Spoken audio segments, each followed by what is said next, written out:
ಬೆಳಗಿನ ಶುಭೋದಯಗಳು. ಇವತ್ತೊಂದು ದಿವಸ ಯೋಗ ಒಂದು ಕಲ್ತಿಕೊಳ್ಳೋಣ. ಆ ಯೋಗದಲ್ಲಿ ಒಂದು ಟಿಕ್ ಐತೆ, ಸೂರ್ಯ ನಮಸ್ಕಾರ ಅಂತ. ಅದು ಮಾಡಿದ್ರೆ ಹೆಲ್ತಿ ಬರುತ್ತೆ. ನೋಡಿ, ಹಿಂಗಿರ್ಬೇಕು. ಹೆಲ್ತಿ ಇಲ್ಲಾಂದರೆ ಹಿಂಗೆ ಓಡಾಡ್ತೀವಲ್ಲ, ಅದಕ್ಕೋಸ್ಕರ dry fruits, healthy food, exercise, yoga ಎಲ್ಲ ಮಾಡಬೇಕು. ಇವಾಗ ಪಾಯಿಂಟಿಗೆ ಬರೋಣ. ಸೂರ್ಯ ನಮಸ್ಕಾರ ಹೇಳ್ಕೊಡ್ತೀನಿ, ಬರ್ರಿ ನಿಮ್ಮ ಮಕ್ಕಳಿಗೆ ತೋರಿಸ್ರಿ. 12 ಪಾಯಿಂಟ್ಸ್ ಇರುತ್ತೆ, ನೋಡ್ಕೊಳ್ರಿ.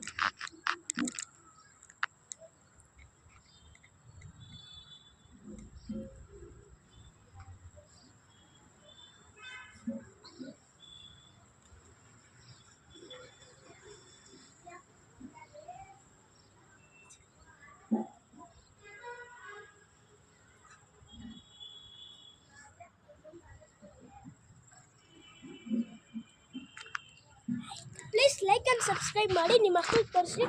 1 ಮಂತ್ ಆದಮೇಲೆ ಡೈಲಿ ಕಂಟಿನ್ಯೂಸ್ ಆಗಿ ಮಾಡಿ ನೋಡಿ. ಇದೆ ಸೂರ್ಯ ನಮಸ್ಕಾರ ಅಂತ ಫಿಟ್ ಬರುತ್ತೆ. 1 ಮಂತ್ ಆದಮೇಲೆ ಕಾಮೆಂಟ್ ಮಾಡಿ, ಆಯಿತಾ? Thank you.